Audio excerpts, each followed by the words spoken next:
Buen día amigos de Contabilidad e Impuestos México, espero que se encuentren muy bien. Estamos a escasos días de que llegue el mes de mayo. En dicho mes, los patrones, personas morales, tienen la obligación de efectuar lo que es el pago de la PTU, participación de los trabajadores en las utilidades de las empresas. Por otro lado, los patrones, personas físicas, tienen hasta el mes de junio para cumplir con dicha obligación. ¿De dónde emana la obligación de pagar PTU? El fundamento legal lo podemos encontrar en el artículo 123 de la Constitución Política de los Estados Unidos Mexicanos, para ser más precisos en la fracción 9 del apartado A, así como en el capítulo 8 de la Ley Federal de Trabajo. El capítulo 8 de la Ley Federal de Trabajo comienza en el artículo 117. El artículo 117 señala lo siguiente: los trabajadores participarán en las utilidades de las empresas de conformidad con el porcentaje que determine la Comisión Nacional para la Participación de los Trabajadores en las Utilidades de las Empresas. El porcentaje vigente viene siendo el 10%. Más adelante les voy a mostrar cómo se debe efectuar lo que es el cálculo de la PTU.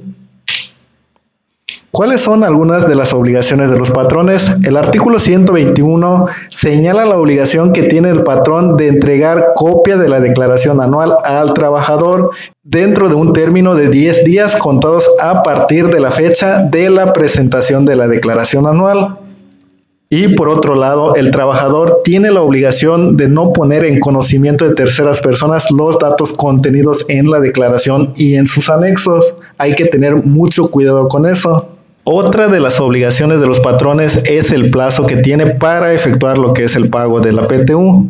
El artículo 122 señala lo siguiente: el reparto de utilidades entre los trabajadores deberá efectuarse dentro de los 60 días siguientes a la fecha en que deba pagarse el impuesto anual, aun cuando esté en trámite objeción de los trabajadores.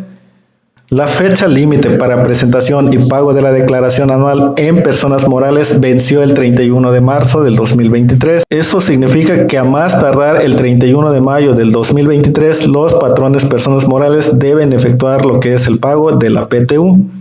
Por otro lado están los patrones, personas físicas, que el plazo o el vencimiento de la declaración anual es en abril. Quiere decir que los patrones, personas físicas, tienen hasta junio para efectuar lo que es el pago de PTU. También es importante señalar que no todas las empresas están obligadas a efectuar el pago de PTU.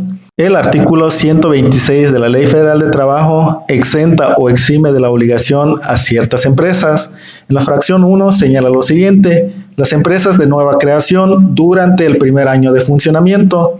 La fracción 2, las empresas de nueva creación dedicadas a la elaboración de un producto nuevo durante los 2 primeros años de funcionamiento.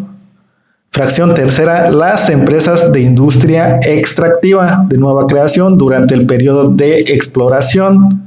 Fracción 4, las instituciones de asistencia privada reconocidas por las leyes que con bienes de propiedad particular ejecuten actos con fines humanitarios de asistencia sin propósitos de lucro y sin designar individualmente a los beneficiarios.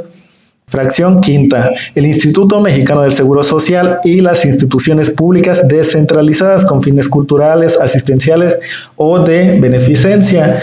Y por último, las empresas que tengan un capital menor del que fije la Secretaría de Trabajo y Previsión Social por ramas de la industria, previa consulta con la Secretaría de Economía. La resolución podrá revisarse total o parcialmente cuando existan circunstancias económicas importantes que lo justifiquen.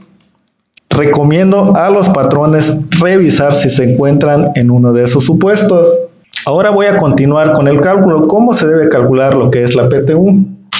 En primer lugar, debo considerar todos los ingresos acumulables. A los ingresos acumulables debo restarle las deducciones autorizadas, los salarios y prestaciones exentas no deducibles, las señaladas en el artículo 28, fracción 30 de la ley de ISR, y le restamos deducción inmediata de bienes nuevos de activo fijo que hubiera correspondido de ejercicios anteriores al 2014. Me da como resultado lo que es la renta gravable. A la renta gravable le aplicamos la tasa de PTU, que viene siendo el 10%. Determinamos lo que es PTU del ejercicio. A la PTU del ejercicio le sumamos PTU no reclamada del ejercicio anterior y determinamos lo que viene siendo PTU a repartir. ¿Y cómo vamos a repartir esa PTU? El artículo 123 de la Ley Federal de Trabajo hace el siguiente señalamiento. La utilidad repartible se dividirá en dos partes iguales. La primera se repartirá por igual entre todos los trabajadores, tomando en consideración el número de días trabajados por cada uno en el año, independientemente del monto de los salarios. La segunda se repartirá en proporción al monto de los salarios devengados por el trabajador prestado durante el año.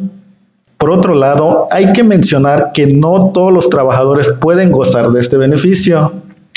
El artículo 127 señala quienes no pueden participar en las utilidades.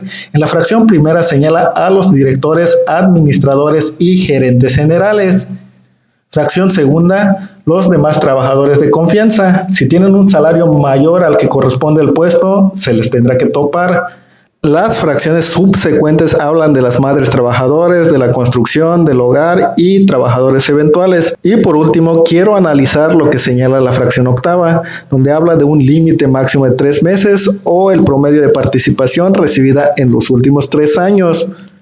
A texto de ley señala lo siguiente: el monto de la participación de utilidades tendrá como límite máximo 3 meses del salario del trabajador o el promedio de la participación recibida en los últimos 3 años. Se aplicará el monto que resulte más favorable al trabajador. Está hablando de un límite máximo. Para que quede más claro esta parte, señalaré 2 ejemplos. Ejemplo número 1. Voy a suponer que Pablo gana 10,000 pesos mensuales. 3 meses de sueldo vendría siendo 30,000 pesos. Por otro lado, voy a suponer que el promedio de PTU recibido en los últimos 3 años es de 25,000 pesos, pero la empresa determinó PTU a entregar a Pablo por la cantidad de 15,000 pesos. Eso significa que Pablo únicamente va a recibir 15,000 pesos, sin importar que los 3 meses de sueldo me dé 30,000 o el promedio 25,000. Realmente se tiene que respetar la cantidad determinada. Como segundo ejemplo pongo el caso de Juan. Juan percibe 10,333.33 mensual. 3 meses de sueldo vendría siendo 31,000 pesos. Por otro lado, el promedio de PTU recibido en los últimos 3 años viene siendo 26,000, pero la empresa determinó PTU a pagar a Juan por la cantidad de 35,000. Como la fracción octava me pone un límite, tengo que ver entre esos dos montos, 31 y 26, cuál le beneficia más a Juan. En este caso, 31,000. Como pueden observar, el beneficio es para la empresa. ¿Y qué pasa con la diferencia que no se le paga a Juan? Esa diferencia se queda en la empresa, no se acumula al ejercicio siguiente. Realmente les traté de explicar de la forma más sencilla de cómo se hace lo que es el cálculo de PTU. Si eres trabajador, te recomiendo pedir una copia de la declaración anual y de esa forma puedas revisar si la empresa reportó utilidades. De mi parte sería todo. Espero que esta información sea de utilidad. Si te gustó el video, te invito a que lo compartas, le des like y te suscribas al canal. Hasta pronto.